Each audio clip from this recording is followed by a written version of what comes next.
Hi. So we just moved. Much work.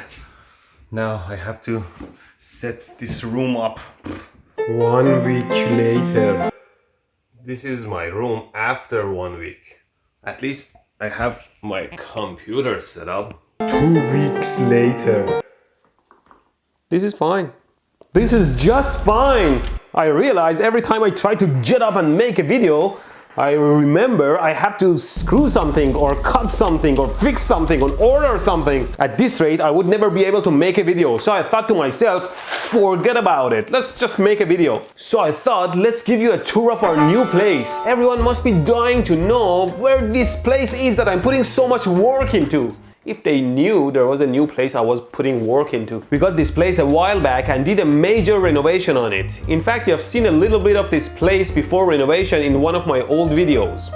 This room is actually the same place I found the short circuit inside. What's going on here? What the hell is going on here?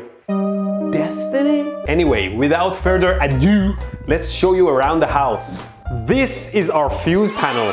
Let's see what it has in store for us. Wow, look at all these breakers. It's like the future in North America. A bunch of other countries already had these.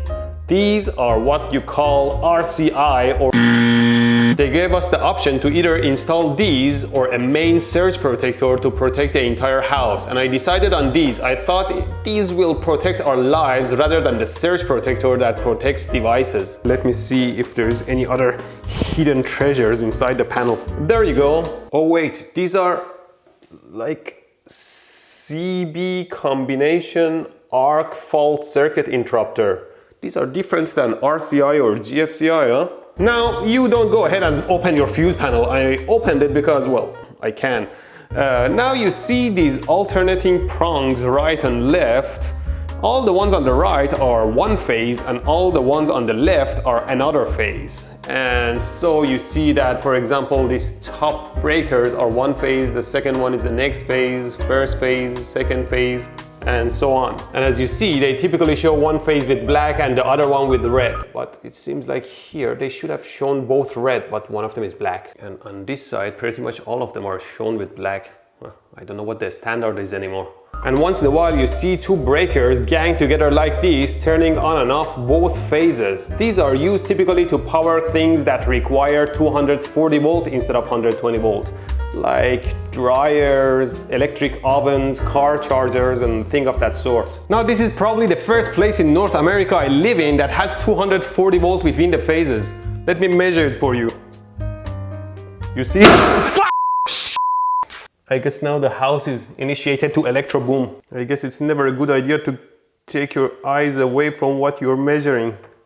Read it. Is it 240 volts? Let's put this back together.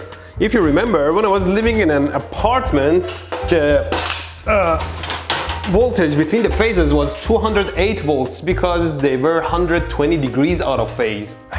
We didn't even want to change this fuse panel and house wiring. You know how expensive it is to change all these?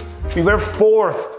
It will be probably another month or so before I can put all these in order. So much for my hobbies. But at least, if your hobby is reading, you don't need to sacrifice it thanks to my sponsor, Audible. What you must understand is that Audible is the leading provider of all sorts of spoken word entertainment, not just the thousands of titles of audiobooks they have. Things like comedy, podcast, wellness guides, theatrical performances. So head on to audible.com/electroboom or text electroboom to 500 500 and get your free Audible title and 2 Audible originals. Do it now. This is gonna pay for my stupid fuse panel. Anyway, in houses we have a single high voltage phase, which is that wire at the top, which is around 10 to 11 kilovolts, I think. I wish I could access it to measure it accurately.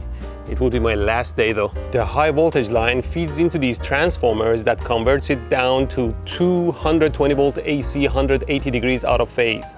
And each one of these transformers seems to be feeding like every 6 to 10 houses. So each one of these transformers reduces the high voltage by around 100 times. So for example, if each house needed like 100 amps, it would mean only around 1 to 2 amps on the high voltage line. So if the high voltage line could do say 100 amps, it could easily feed over 50 houses. So it seems in apartment buildings they take 3-phase high voltage and using a 3-phase transformer convert it down to 3-phase 120 volt AC with 120 degrees out of phase, which means 208 volt between phases, and take 2 of these phases and feed into each apartment. Like I measured in my previous home. They have to cut that tiny bridge. But in houses, they connect a single high voltage phase into a transformer like this. The secondary has a center tap connected to neutral, and each side of the winding creates 120 volt AC that are 180 degrees out of phase, which means there is 240 volts between the two phases.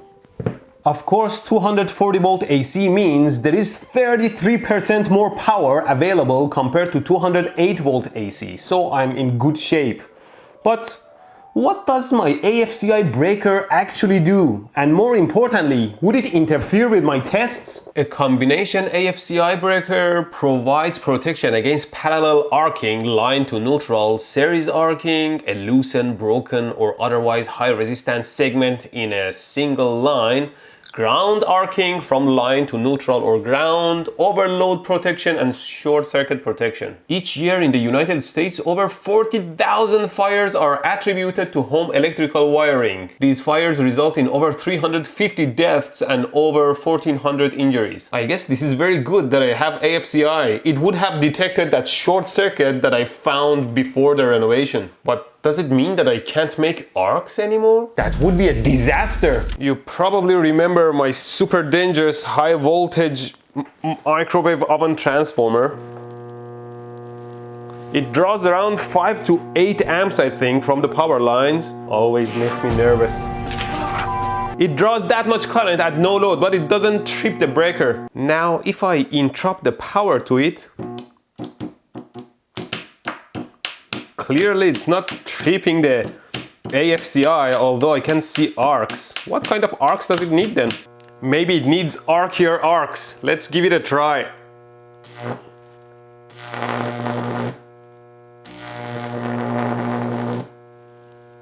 Still not tripping. Never ever try this at home. But it's good for me, it means that I can continue with my tests. But would the AFCI pop if, say, water pour on my live wires and shorted them? So to test that, I have some salt water here to short my live wires and create some arc, hopefully. Oh, there you go. Arcing in there. Definitely tons of current. Don't try this at home. What, for the love of God, what kind of arcing should I have to create before this AFCI pops? I have to go research on it a little bit, I think. Maybe if I just keep it long enough. Damn, the water is boiling now, and those arcs could create fire. I don't know, man, I'm confused. Well, let's see if the AFCI works like GFCI at all, tripping on fault currents running from live to ground. Probably not. GFCI trips at fault currents above 5 milliamps, so I'm gonna put 18 kilo ohms between live and earth, and it doesn't trip. Now, if I remember correctly, RCI or RCD, which is the same as GFCI that protects the entire house, trips on fault currents over 30 milliamps. So I'm using a 39 kilo ohm resistor between live and earth. Still doesn't trip. You know what? Let me just directly place my lamp between live and earth. What the f? Live and neutral are connected. Where's my earth? The hell is wrong with my wire? Oh well, my wire is broken. Okay, trying again with another wire. 18 kilo ohm for over 5 milliamps. Nothing. 3.9 kilo ohms for over 30 milliamps. Still nothing. 2.2 kilo ohms for over 50 milliamps. It popped! Hey, there it is. So it does pop if the fault current is too high. So it does kind of work like GFCI, tripping at currents over 50 milliamps. So you will receive a massive shock before it trips. In any case, we didn't want to change our fuse panel. It's a stupid funny story, let me tell you. You see these ugly, bulky baseboard heaters? They run on hot water that's heated by my gas water heater. I was gonna replace all of them with electric baseboard heaters. Yes, gas is much cheaper than electricity, but I was thinking of the planet. I thought if I could afford it now, maybe in the future, the price of electricity will drop, or I would install solar panels and could afford it easily. Those electric baseboard heaters would look much nicer and slimmer too. But then we hit an obstacle. Most old houses around here are supplied by 100 amp maximum, and to go with electric baseboard heaters I had to upgrade to 200 amps, install a new electric pole, a new wiring and everything. It would be over 10 kilohertz. I mean $10,000. So I thought, sorry planet, it's too expensive. The best we can do is to go with very efficient gas water heaters. It is so quiet here, I can't yell. See, the house wires connect to the city power lines and run through air with these wires all the way to the side of each house. Our power wires were running all the way to the side of my house here. The city inspector came in and said, hey, these are so close, you can grab them. It can't be like that. So he forced us to install this new post. Then the wire must run all the way into the ground and run all the way under the ground and then go into the house. So after installing the water baseboard heater, we still had to spend the money and install a new electric pole and everything. Go to audible.com/electroboom. So I thought, now that you forced us to spend the money, upgrade to 200 amps too. I could use 200 amps. And that's the story why we ended up with a 200 amp system, but kept our stupid gas baseboard heaters. Well, maybe at some point I'll buy an electric car, and also all the lights in my house are LED. Edison lamps, Edison lamps, Edison lamps, Edison lamps. The only thing these light bulbs borrow from the old Edison lamps is their shape. Otherwise, they are LED and run on modern silicon technology. These light bulbs are typically made dimmer than this type, but they also use half the power, so efficiency is the same. Wherever the light bulb is exposed, we use these ones because they are prettier. Otherwise, we use these ones because they are brighter. See, every one of these LED strings is made of a bunch of tiny LEDs in series. And last but not the least are these safer power outlets. Trying to mimic UK power outlets, these guys have tiny doors on their live and neutral holes so a stupid kid can't shove a metal object in them. How do you open them though? The stupid kid would have to shove two metal objects, one in each hole, to open them up. I'm a little bit baffled about how this thing is any safer. I mean, if you shove something into live, you will very likely survive, especially with GFCI or other protection. But if the stupid kid insists on opening those doors and shoves two things in there, he will put live and neutral across his chest and gets electrocuted. In UK, you have to shove something into the ground hole to open those tiny holes. Worst case, you place your body between live and ground, RCD pops and you're safe. Can someone please clarify why the North American ones are safer than before? I suppose it stops babies. The best defense against stupidity might not be those tiny doors. You might need to find a different hobby. So go to Audible to get smarter and entertained. There is so much to do around the house, sitting down and reading is a luxury.